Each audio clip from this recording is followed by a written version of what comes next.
Hi guys எல்லாரும் எப்படி இருக்கீங்க? இன்னைக்கு நம்ம டோக்கியோக்குள்ள அனிமி சீசன் 4 உடைய எபிசோட் 5 தான் பார்க்க போறோம். அதனால இந்த எபிசோடுக்குள்ள போறதுக்கு முன்னாடி இதுக்கு முன்னாடி இருக்கக்கூடிய எபிசோட பார்த்துட்டு வந்துருங்க. ஏன்னா இந்த எபிசோடுக்கும் போன எபிசோடுக்கும் கிட்டத்தட்ட ஒரு 1 வீக் டிஃபரண்ட் இருக்குது. அதனால போன எபிசோட நீங்க தெளிவா பார்த்துட்டு வந்தா இந்த எபிசோட்ல நடக்க போற விஷயங்களை உங்களால தெளிவா புரிஞ்சுக்க முடியும். சோ பார்க்காதவங்க போய் பார்த்துட்டு வந்துருங்க. அப்புறம் அப்படியே நம்ம சேனலுக்கு சப்ஸ்கிரைப் பண்ணாதவங்க உடனே சப்ஸ்கிரைப் பண்றாதீங்க. அதுக்கு மேல எப்பயும் போல இந்த வீடியோ பார்த்து முடிச்சுட்டு நம்ம சேனல்ல இருக்கக்கூடிய மத்த கண்டென்ட் எல்லாத்தையும் செக் பண்ணி பாருங்க. அப்ப உங்களுக்கு பிடிச்சிருந்தா மட்டும் சப்ஸ்கிரைப் பட்டனை ஏத்தி பக்கத்துல வரக்கூடிய பெல் ஐகானை ஆல்ல வச்சுக்கோங்க. ஏன்னா நீங்க இப்ப பாத்துக்கிட்டு இருக்கிறது இன்ஃபினிட்டி அனிமேஷன் சேனல். வாங்க ஸ்டேமஸ் பண்ணாம இந்த எபிசோடுக்குள்ள போயிரலாம். சோ இந்த எபிசோட ஓபன் பண்ணதும் காணிக்க தூக்கத்துல இருந்து கண்ண முழிக்க எங்கடா இருக்கும் இது? என்ன இடம் ஒரு மாதிரி வித்தியாசமா இருக்குது. நம்ம கடைசியா அரிமா கூட தானே இருந்தோம். அவர் எங்க? இது என்ன இடம்ன்ற மாதிரி இவன் யோசிக்கும் போதுதான் அன்னைக்கு நடந்த விஷயங்கள் எல்லாமே ஞாபகம் வருது. என்னடா இவன் அரிமா இறந்ததுக்கு அப்புறம் சரி ஓகே இங்க இருந்து நம்ம கிளம்பலாம்னு வெளியில வந்து பார்க்கும்போது அரிமாவுடைய டீமையும் இவனுடைய டீமையும் மீசகாரன் வந்து அட்டாக் பண்ணிக்கிட்டு இருந்திருப்பான். ஏன்னா அரிமா வாஷு ஃபேமிலியை பத்தி சொன்ன விஷயங்களை சில பேர் நம்பினாலும் சில பேர் நம்பாம வந்து அட்டாக் பண்ண ஆரம்பிச்சிருந்திருக்காங்க. அதனால என்னடா ஒருத்தன் தான் உயிரை விடுறதுக்கு முன்னாடி சொன்ன விஷயத்தை கூட நம்ப மாட்டீங்கன்னு இவன் குறுக்க வந்து எல்லாருமே அடிச்சு போட்டுட்டு காப்பாத்தி இருப்பான். பட் அந்த இடத்துல நடந்த ஒரு சின்ன அட்டாக்ல இவன் ஒரு வாரம் கான்சியஸ் இல்லாம தூங்கிட்டு தான் இருந்திருக்கான். அதனாலதான் இப்ப இவன் ஒரு வாரம் கழிச்சு எழுந்ததுக்கு அப்புறம் சரி ஓகே இப்ப நம்ம எங்க இருக்கிறோம் வெளியில வந்து பார்த்தா இவன் கண்ணுக்கு அன்டேக்குள்ள இருக்கக்கூடிய யோஷிமோரா ரெஞ்சி காயா எல்லாருமே தெரியுறாங்க. ஆனா இது எல்லாமே ஜஸ்ட் ஹாலுசினேஷன் தான். ஏன்னா இப்ப இவன் இருக்கிறது டோக்கன் நடத்திக்கிட்டு இருக்கக்கூடிய காஃபி ஹவுஸ்ல. அதனால இவன் எழுந்ததை பார்த்துட்டு எல்லாருமே சந்தோஷப்பட்டு இருந்ததுக்கு அப்புறம் இன்னைக்கு ஈவினிங் ஒரு மீட்டிங் ஒன்னு நடக்குது. அதாவது இவங்க ஐகிரி ட்ரீல இருந்து காப்பாத்தினவங்க அப்புறம் இவங்க கூட சேர்ந்தவங்களா இருக்காங்க இல்லையா, அவங்கள எல்லாரையும் கூட்டு வச்சு காணிக்க ஒரு மீட்டிங்க போடுறான். ஏன்னா இங்க இருக்கக்கூடிய கோல்ஸ் எல்லாருமே தனித்தனி ஆர்கனைசேஷன்ல பிரிஞ்சு போய் கடந்து வேற வேற இடத்துல அட்டாக் பண்ணிக்கிட்டு உயிரை விட்டுக்கிட்டு இருக்காங்க. அதனாலதான் இங்க பாருங்க இதுக்கப்புறம் நம்ம எல்லாருமே தனித்தனியா சண்டை போட வேணாம், ஒரே அலையன்ஸா ஃபார்ம் பண்ணி சிசிஜிக்கு எதிராக சண்டை போடலாம்னு சொல்லிக்கிட்டு இருக்கான். ஏன்னா சிசிஜி கண்ட்ரோல் பண்ணிக்கிட்டு இருக்கிறது கோல்ஸ் தான்ற விஷயம் இங்க எல்லாருக்குமே தெரியும் இல்லையா. அதனாலதான் இங்க பாருங்கப்பா நம்ம தனியா இருந்து சண்டை போட்டு எக்கச்சக்க பேரை நம்ம இழக்க வேணாம். அதுக்கு பதிலா ஒன்னா சேர்ந்து அட்டாக் பண்ணி சிசிஜி யாரு என்னன்றத அந்த பொதுமக்களுக்கு நம்ம தெரியப்படுத்துவோம். அது மூலியமா நம்மளுக்கு இந்த இடத்துல ஒரு பீஸ் கிடைக்கும். அதுக்கப்புறம் கோல்ஸும் ஹியூமன்ஸும் இந்த இடத்துல ஒன்னா வாழ முடியும்னு இவனுடைய ஐடியாவை இவங்க கிட்ட சொல்ல இவங்க சில பேர் மட்டும் தான் இந்த ஐடியாவை ஒத்துக்கிறாங்க. மீதி யாருமே ஒத்துக்க மாட்டேன்னு சொல்லிட்டாங்க. ஏன்னா காணிக்கையுடைய ஐடியா என்ன, எந்த ஒரு ஹியூமனையும் கொல்லக்கூடாது, அதுக்கு பதிலா உள்ள இருக்கக்கூடிய கோல்ஸை மட்டும் தான் கொல்லணும். அப்படி பார்த்தா சிசிஜில இருக்கக்கூடிய எல்லாருமே ஹியூமன்ஸ் தான். அதனாலதான் இவன் சொல்ற மாதிரி நம்ம அலையன்ஸ் கிரியேட் பண்ணி போய் அட்டாக் பண்ண போனா நம்மளுக்கு தான் டேமேஜ் அதிகமா இருக்கும்னு சூட்ஸ் டீம் அப்புறம் அந்த கிளவுன் ஆர்கனைசேஷன் ஒரு 2-3 ஆர்கனைசேஷன் மட்டும் என்ன சொல்லிடுறாங்க, எங்களால உங்க கூட இருக்க முடியாதுன்னு சொல்லிட்டு இந்த இடத்துல இருந்து கிளம்பி போயிடுறாங்க. இருந்தாலும் இப்போ இவன் கிரியேட் பண்ண டீம் ஒரு அளவுக்கு நல்லா தான் இருக்கும். என்னன்னா இவனுடைய டீம்ல இப்போதைக்கு அன்டேக்கு இருக்கும், அப்புறம் ஐகிரி ட்ரீயை சேர்ந்த சில முக்கியமான மெம்பர்ஸ் இருப்பாங்க, அப்புறம் அது போக ஹியூமன்ஸும் இருப்பாங்க. இது ஹியூமன்ஸ் அப்படின்னு கேட்டீங்கன்னா ஆமா அரிமாவுக்கு கீழே இருந்த முக்கியமான டீம் மெம்பர்ஸ் எல்லாம் இருக்காங்க இல்லையா, அவங்க எல்லாருக்குமே அரிமா மூலியமா உண்மை தெரிய வந்ததுனால நாங்க இதுக்கப்புறம் சிசிஜில இருக்க மாட்டோம்னு அவங்க எல்லாருமே அவங்களுடைய டீமை கூட்டிக்கிட்டு இவன் கூட வந்து ஜாயின் பண்ணிட்டாங்க. அதனாலதான் இப்ப இவன் டீம்ல இருக்கவங்கள வச்சுக்கிட்டு நம்ம ஏதாச்சும் பண்ணலான்ற மாதிரி இவன் யோசிச்சுக்கிட்டே அடுத்து பிளான் எல்லாத்தையுமே போட்டுக்கிட்டு இருக்கும்போது ஒரு நாள் அரிமாவுடைய அசிஸ்டன்ட்டும் ரெஞ்சியும் ஒரு விஷயத்தை பத்தி பேச ஆரம்பிக்கிறாங்க. என்னன்னா டோக்காவுடைய அப்பா அம்மாவை கொண்டது வந்து நம்ம அரிமா தானே, அதனால ஏன் உங்களுடைய அரிமா இப்ப ரீசெண்டா நல்லவனா மாறினான், அப்ப ஏன் அவன் நல்லவனா இல்ல, எதுக்காக மத்தவங்க எல்லாரையும் கொண்டான்ற மாதிரி ஒரு கேள்வியை கேட்கவும் சார் அதுக்கான பதில் எனக்கே தெரியாது சார். ஏன்னா அந்த டைம்ல அவருக்கு நான் அசிஸ்டன்டா இல்ல, இருந்தாலும் இப்ப ரீசெண்ட் டேஸா அவர் கூட நான் அசிஸ்டன்டா இருக்கும் போது அவர் ஒன்னும் வேணும்னே போயிட்டு யாருமே கொள்ளல சார். ஏன்னா அவருடைய அந்த வாஷு ஃபேமிலியில இருக்கிறவங்க அவருக்கு எக்கச்சக்கமான பிரஷரை கொடுத்ததுனாலதான் அந்த மாதிரி ஒரு சூழ்நிலைக்கு அவர் தள்ளப்பட்டாரு. மத்தபடி அவருக்கு மத்தவங்களை கொல்லணுன்ற எந்த ஒரு எண்ணமும் கிடையாது. ஏன் சொல்ல போனா அவருக்கு மட்டும் எக்ஸ்ட்ரா பவர் இருந்ததுன்னா கண்டிப்பா அவரே வாஷு ஃபேமிலியை போட்டு தள்ளிட்டு உங்களுக்கு ஹெல்ப் பண்ணி இருப்பாரு. ஆனா என்ன பண்றது, நடந்ததை நம்மளால மாத்த முடியாது சார். பட் இதுக்கப்புறம் நடக்க போறது நம்மளால மாத்த முடியும்ல, அதனாலதான் நாங்க உங்களுக்கு ஹெல்ப் பண்றதுக்காக வந்திருக்கோன்ற மாதிரி சொல்லிக்கிட்டு இருக்கும் போதே ஒரு பொண்ணு வேகமா ஓடி வந்து டிவி ஆன் பண்ணுங்க கத்துறா. ஏன்னா 27th வார்டுல இருக்கக்கூடிய சிசிஜி ஹெட் குவார்டர்ஸ் மொத்தமா கோல்ஸ் எல்லாம் சேர்ந்து அட்டாக் பண்ணிட்டு தான் நியூஸ் ஒன்னு ஓடிக்கிட்டு இருக்குது. ஆனா இவங்க யாருமே போயிட்டு அட்டாக் பண்ணல. அதனால யார் போய் அட்டாக் பண்ணிட்டு இருப்பாங்கன்ற மாதிரி இவங்க பேசிக்கிட்டு இருக்கும்போது அரிமாவுடைய அசிஸ்டன்ட்டும் இதுக்கு காரணம் வாஷு ஃபேமிலி தான். ஏன்னா நேத்திக்கு தான் என்னோட டீம்ல இருக்கவங்க அந்த வார்டுக்கு அனுப்பி எல்லா விஷயத்தையும் எடுத்து சொல்லிட்டு வர சொன்னேன். ஆனா அவங்க சொல்லிட்டு வந்த அடுத்த மறுநாளே இன்னைக்கு அந்த வார்டு மொத்தமா அழிஞ்சிருக்குதுன்னா இதுக்கு காரணம் கண்டிப்பா அந்த வாஷு ஃபேமிலியா தான் இருக்கணும். அது மட்டும் இல்லாம இப்ப வாஷு ஃபேமிலி ரூல் பண்ணிக்கிட்டு இருக்கவன் ஒன் நைட் கிங்கா வேற மாறணும்னு ஆசைப்படுறதா எனக்கு ஒரு தகவல் கிடைச்சிருக்குது. அதனால இதுக்கப்புறம் நம்ம கொஞ்சம் ஜாக்கிரதையா இருக்கணும்ன்ற மாதிரி இவன் சொல்லிக்கிட்டு இருக்க. இன்னொரு பக்கம் இன்னும் இவளுக்கு இன்னமும் ஃபீவர் குறையவே இல்ல, இவளுடைய ஃபீவர் இருக்க அதிகமாகுதுன்னு நிஷிகியும் பஞ்சமும் அக்கிரமோடவ பாத்துக்கிட்டு இருக்காங்க. ஏன்னா டக்கிசாவா என்னதான் அக்கிரமோடவ காப்பாத்தி கூட்டிட்டு வந்திருந்தாலும் இவனுக்கு எங்க கூட்டிட்டு போறதுனே தெரியல. அதனாலதான் இவன் காணிக்கையுடைய டீம்ல வந்து சேர்ந்துகிட்டு இவளை எப்படியாச்சும் காப்பாத்துங்கன்னு கேட்கவும் இவங்களும் தங்களால முடிஞ்ச அளவுக்கு ட்ரீட்மெண்ட் எல்லாம் கொடுத்து பாத்துருப்பாங்க. ஆனா இவளுடைய நிலைமை இருக்க ரொம்பவே மோசமா போய்கிட்டே இருக்குது. அதனால என்ன பண்ணுவீங்களோ எனக்கு தெரியுது, எப்படியாச்சும் இவளை காப்பாத்துங்கன்னு இவன் கத்திக்கிட்டு இருக்க.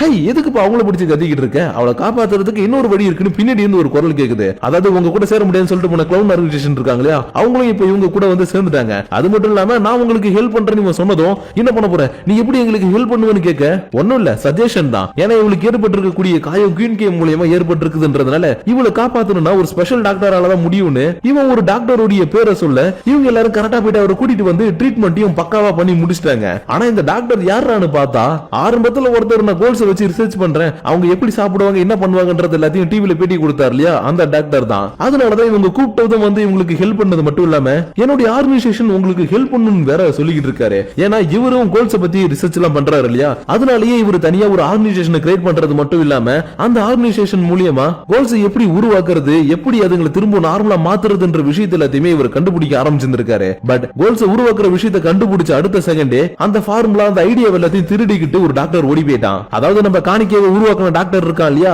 அந்த டாக்டர் தான் அதை எல்லாத்தையுமே திருடிட்டு ஓடி போனது. ஆனா அந்த ஃபார்முலாவை கண்டுபிடிக்கிறதுக்கு ரொம்பவே கஷ்டப்பட்டது யாருன்னா நிஷிகியோட கேர்ள் ஃபிரெண்ட் தான். ஏன்னா நிஷிகி எப்படியாச்சும் திரும்ப நார்மலா மாத்தணும், ஹியூமனா மாத்தணும்னு அவளுக்குள்ள ஒரு ஆசை இருந்துச்சு இல்லையா, அதனாலதான் ஒரு மெடிக்கல் ஸ்டூடெண்ட்ன்றதுனால இவங்களுடைய ஆர்கனைசேஷன்ல சேர்ந்து கோல்ஸ் திரும்பவும் ஹியூமனா மாத்துறதுக்கான நிறைய ஃபார்முலாவை கண்டுபிடிக்க ஆரம்பிச்சிருப்பா. ஆனா அதுக்குள்ள அந்த டாக்டர் எல்லா ஃபார்முலாவையும் திருடிட்டு போனதுனால எங்களால எதுவுமே பண்ண முடியல. இருந்தாலும் எங்க ஆர்கனைசேஷன்ல இருக்கிறவங்க திரும்பவும் எப்படியாச்சும் அந்த ஃபார்முலாவை கண்டுபிடிக்கணும்ன்றதுக்காக ராவும் பகலமா கஷ்டப்பட்டுக்கிட்டு தான் இருக்கிறோம். அதனாலதான் நாங்க அதை கண்டுபிடிச்சிட்டோம்னா எங்களால முடிஞ்ச ஹெல்ப் நாங்க உங்களுக்கு பண்றோம்ன்ற மாதிரி சொல்லிட்டு ஒரு இந்த இதுல கிளம்பி போக நிஷிகியும் சரி ஓகேப்பா நானும் போயிட்டு ஒரு காஃபி குடிச்சிட்டு வரேன்னு சோகமா கிளம்பி போறான். ஏன்னா என்னுடைய கேர்ள் ஃபிரெண்ட் எப்ப அந்த ஆர்கனைசேஷன்ல ஃபுல் டைமா போய் ஒர்க் பண்ண ஆரம்பிச்சாலோ அப்பையில இருந்தே இவங்க ரெண்டு பேரும் ஒன்னா இல்ல தனித்தனியா தான் இருக்கிறாங்க.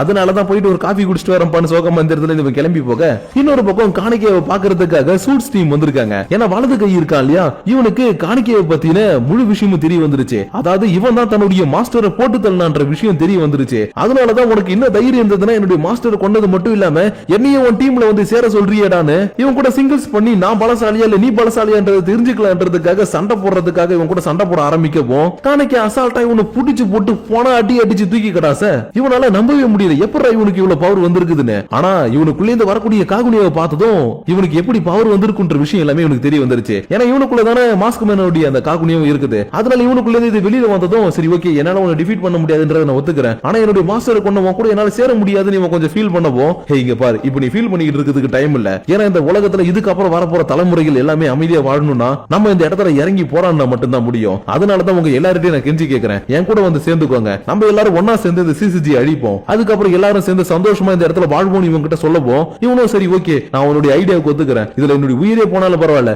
என்னால முடிஞ்ச ஹெல்ப் நான் உனக்கு பண்றேன்னு இவனை அடிச்சு கொள்ளலன்னு வந்தவன் அடுத்த செகண்ட் இவன் கூட டீம் அப்ப வச்சுக்க மறுநாள் காலையில ஆனதும் காணிக்கு டைரக்டா போயிட்டு அகிராமோடவ மீட் பண்றான். ஆனா இவன் முகம் கொடுத்து கூட பேசாம இல்ல நான் உன்கிட்ட பேச விரும்பல இங்க இருந்து போ நான் யாருக்கிட்டையும் பேச விரும்பலன்னு ஒரு மாதிரி சோகமாவே உட்கார்ந்து இருக்கா. ஏன்னா இப்ப நடந்துகிட்டு இருக்கக்கூடிய விஷயங்கள் எல்லாமே இவனுக்கும் தெரிய வந்திருக்கும். பட் அது எல்லாத்தையும் இவளால ஏத்துக்கவே முடியல. அதனால இவனும் சரி ஓகே நீ இவளுடைய நிலைமை எல்லாத்தையுமே புரிஞ்சுக்கிட்டு இவன் டைரக்டா போயிட்டு அம்மானை மீட் பண்ணி பேச ஆரம்பிக்க இவங்களுக்குள்ள ஒரு நல்ல கான்வர்சேஷன் ஒண்ணு போக ஆரம்பிக்குது. ஏன்னா இவங்க ரெண்டு பேருடைய ஐடியாவும் ஒண்ணு தானே, அதாவது எல்லாருமே இந்த இடத்துல சமமா சந்தோஷமா வாழணும்ன்றது தான். அதனாலதான் இவங்க ரெண்டு பேரும் இந்த இடத்துல கொஞ்ச நேரம் சந்தோஷமா பேசிக்கிட்டு இருக்க ஒரு கட்டத்துல இவனே இந்த மாதிரி அகிராமோட இருந்துட்டாங்க அவங்கள்ட்ட நீங்க போய் பேசலையன்ற மாதிரி கேட்க இவனுக்கும் ரொம்ப தயக்கமா இருக்குது. ஏன்னா இவன் இப்போ ஒரு கோலா மாறிட்டா இல்லையா, அதனாலதான் இந்த நிலைமையில அவகிட்ட நான் போய் பேசலான்னு போனா அவ என்ன ஏத்துப்பாளான்னு கூட எனக்கு தெரியலன்ற மாதிரி இவன் கொஞ்சம் வருத்தப்பட காணிக்கே உடனே இங்க பாருங்க அம்மா நீங்க எதுக்கும் கவலைப்படாதீங்க, நானும் இந்த ஸ்டேஜ் எல்லாத்தையுமே கடந்துதான் வந்திருக்கிறேன். அதனால நீங்க டைரக்டா போயிட்டு அவங்க கிட்ட உங்களுடைய மனசுல இருக்கிறது எல்லாத்தையுமே பேசுங்க, அவங்க கண்டிப்பா உங்களை புரிஞ்சுப்பாங்கன்னு இவன் சில அட்வைஸ போட்டு விட இவனு இன்னைக்கு ஈவினிங் ஆனதும் அகிராமோட ஓடிய ஒரு பூனைக்குட்டி எடுத்துட்டு வந்து மீட் பண்ண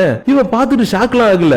ஏன்னா இவ ஏத்துக்க ஆரம்பிச்சுட்டா, இருந்தாலும் கொஞ்சம் தயக்கம் இருக்குது. அதனால இவன் கிட்ட பேசும்போதே கொஞ்சம் தயங்கி பேசிக்கிட்டே இருக்கப்போ இவனும் இவளுடைய நிலைமையை புரிஞ்சுக்கிட்டு ஓகே அகிராமோட நான் இப்போ உனக்கு ஒன்னும் சீனியர் இன்வெஸ்டிகேட்டரும் கிடையாது, நீ விரும்பின அந்த அம்மானும் கிடையாது, அதுக்கு பதிலா நான் ஒரு கோலா மாறிட்டேன், அதனால நீ இதை ஏத்துக்கணும், நீ என்கிட்ட பேசணும், என் கூட தான் இருக்கணும்னு நான் உன்கிட்ட எதுவுமே சொல்ல போறது கிடையாது. அதனால இப்ப நீ எந்த பக்கத்துக்கு போகணும்னு நினைக்கிறியோ அந்த பக்கத்துக்கு நீ தாராளமா போலாம், நான் உன்னை தடுக்கவே மாட்டேன்ற மாதிரி இவன் உள்ள பேசிக்கிட்டு இருக்கும்போது இந்த விஷயத்தை எல்லாத்தையும் வெளியில இருக்கக்கூடிய டகிசாவும் கேட்டுட்டு சரி ஓகே நாமளும் இதுக்கப்புறம் அவளை தொந்தரவு பண்ணக்கூடாது, அவளுடைய லைஃப் அவளுக்கு பிடிச்ச மாதிரி அவ வாழட்டும்னு இவன் இந்த இடத்துல இருந்து கிளம்பி போக கொஞ்ச நேரத்துல அம்மானும் அகிரா கிட்ட பேசிட்டு இந்த இடத்துல இருந்து கிளம்பி போயிட்டான். ஆனா இவளுக்குள்ள அந்த தீராத ஒரு குழப்பம் இருக்குது. ஏன்னா இப்ப எந்த பக்கம் போறது யாருக்காக சப்போர்ட் பண்றதுன்னு சுத்தமா புரியவே இல்ல. அதனால இந்த விஷயத்தை எல்லாத்தையும் பத்தி யோசிச்சுட்டு இருக்கும் போதே கரெக்டா இந்த இடத்துக்கு டோக்கா வரவும் இவளை கூட்டிக்கிட்டு வெளியில வந்துட்டா. ஏன்னா ரொம்ப நாளாவே ரூமுக்குள்ளே அடைஞ்சு கிடக்குறா இல்லையா, அதனாலதான் வெளியில வாங்க இங்க என்ன நடந்துகிட்டு இருக்குன்றத புரிஞ்சுக்கோங்கன்னு இவளை பக்கத்துல இருக்கக்கூடிய ஒரு பார்க்குக்கு கூட்டிட்டு போயிட்டு இருக்கும் போதே உங்க அப்பாவை கொண்டது நான் தான்ற விஷயத்த இவகிட்ட ஓப்பனா சொல்லவும்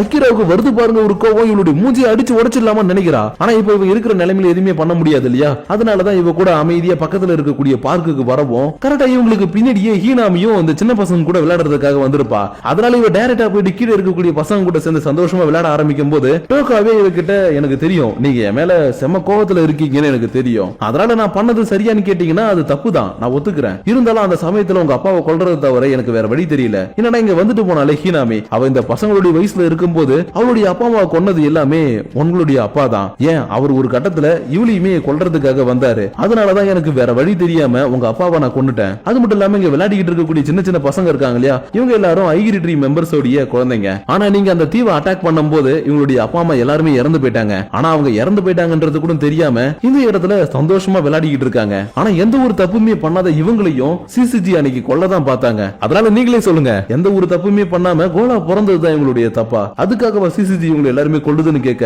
இவளுக்கு எந்த ஒரு பதிலுமே சொல்ல தெரியல. அதனால இப்படி இருந்தா சரி வராது, உங்களுக்கு இன்னும் நான் புரிய வைக்கிறேன்னு வேகமா இவள இந்த சின்ன பசங்கள்ட்ட கூட்டிட்டு வரவும் இந்த குட்டி குட்டி பசங்களா ஓடி வந்து இவளை கட்டி பிடிச்சிக்கிட்டு இவங்க ஸ்மெல் ரொம்ப நல்லா இருக்கு, எனக்கு ரொம்ப பிடிச்சிருக்குது அப்படின்னு ஜாலியா இவங்க பத்தி பேசிக்கிட்டு விளையாண்டுகிட்டு இருக்காங்க. அதனால இப்படி இந்த பசங்க விளையாடுறத பார்த்ததுமே இவளுக்கு கோல்ஸ் மேல இருக்கக்கூடிய அந்த அபிப்பிராயம்ன்றது கொஞ்சம் கொஞ்சமா மாற ஆரம்பிக்குது. ஏன் ஒரு கட்டத்துல தன்னுடைய அப்பாவை கொன்னவருடைய பொண்ணுதான் இவங்கன்றத தெரிஞ்சுக்கிட்டு இருக்கக்கூடிய ஹீனாமி கூட ஓடி வந்து இவளை கட்டி பிடிக்கவும் இத்தனை நல்லா இவ பண்ணதை எல்லாத்தையுமே நினைச்சு அழ ஆரம்பிக்கிறா. ஏன்னா இவளுமே கோல்ஸா பிறந்த சின்ன சின்ன பசங்களையும் கொண்டு இருக்கிறா அண்ட் நல்லா அன்பா வாழ்ந்துட்டு இருந்த ஒரு கோலுடைய குடும்பத்தையும் கொண்டு இருக்கிறா. அதனாலதான் இங்க இருக்கக்கூடிய எல்லா கோல்ஸுமே கெட்டவங்க கிடையாது, நல்லவங்களும் இருக்காங்கன்னு கோல்ஸுக்குள்ள இருக்கக்கூடிய நல்லவங்களை பத்தி புரிஞ்சுக்கிட்டு இந்த இடத்துல தான் பண்ண தப்ப எல்லாத்தையுமே நினைச்சு அழுதுகிட்டு இருக்கும் போதே அப்படியே இந்த இடத்துல இந்த எபிசோட முடிச்சிட்டாங்க. சோ கைஸ், இன்னைக்கு நம்ம பார்த்த இந்த எபிசோடு உங்களுக்கு பிடிச்சிருக்கா பிடிக்கலையான்னு எனக்கு தெரியல. ஏன்னா இதுக்கப்புறம் வரப்போற எபிசோட்ஸுக்கான லீட் அப்ப கொஞ்சம் இதுக்குள்ள வச்சிருந்தாங்க. அதாவது நம்ம காணிக்கை உருவாக்க போற அந்த டீம் இருக்கு இல்லையா, அதுதான். ஏன்னா இவன் உருவாக்குற டீம்ல கோல்ஸ் மட்டும் கிடையாது, ஹியூமன்ஸுமே இவன் கூட சேர்ந்து சிசிஜிக்கு எதிராக சண்டை போடுறதுக்காக ரெடி ஆகிட்டு இருக்காங்க இல்லையா. அதனால இந்த டீம் எந்த அளவுக்கு பெருசா மாற போகுது, என்ன நடக்க போகுதுன்றது எல்லாத்தையும் இதுக்கப்புறம் வரப்போற எபிசோட்ஸ்லாம் நம்ம கண்டிப்பா பார்ப்போம். இருந்தாலும் இந்த அனிமேவில் இது வரைக்கும் நம்ம பார்த்த எபிசோட்ஸ் எல்லாமே உங்களுக்கு பிடிச்சிருக்கா பிடிக்கலையான்னு என்னுடைய மைண்டுக்குள்ள ஒரு பெரிய குழப்பமே ஓடிக்கிட்டு இருக்குது. அதனால இன்னைக்கு வரைக்கும் இந்த அனிமேவை தொடர்ந்து பார்த்துக்கிட்டு இருக்கவங்க இந்த அனிமே எப்படி இருக்குதுன்றத அவுட் ஆஃப் 5 ஸ்டார்ஸ்ன்ற மாதிரி உங்களுடைய பர்சனல் தாட்ஸ் அண்ட் வியூஸை கமெண்ட் பண்ணும்போது கீழே இருக்கக்கூடிய கமெண்ட் செக்ஷன்ல ஸ்டார்ஸ் வச்சு கமெண்ட் பண்ணுங்க. ஏன்னா அப்படி நீங்க பண்ணக்கூடிய அந்த கமெண்ட்ஸ் மூலமா மட்டும் தான் என்னால நிறைய விஷயங்களை சேஞ்ச் பண்ண முடியும். சோ அதனால கமெண்ட் பண்ணும்போது ரேட்டிங் மாதிரி கொஞ்சம் கமெண்ட் பண்ணுங்க. அப்படி நீங்க பண்ணக்கூடிய அந்த கமெண்ட்ஸோட சேர்த்து உங்களை நெக்ஸ்ட் எபிசோட வந்து மீட் பண்ற வரைக்கும் உங்களிடமிருந்து விடைபெறுவது உங்கள் நான்.